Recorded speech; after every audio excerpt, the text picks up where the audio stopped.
สวัสดีค่ะวิดีโอนี้เป็นการแนะนำการสร้างโรงเรือนแบบต้นทุนต่ำนะคะแบบฉบับของ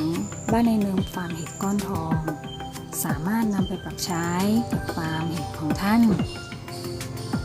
โดยการใช้วัตถุดิบที่มีอยู่ในท้องถิ่นก็คือไม้ไผ่ค่ะหาง่ายแล้วก็สะดวกสามารถรับชมแล้วก็เอาไปปรับเปลี่ยน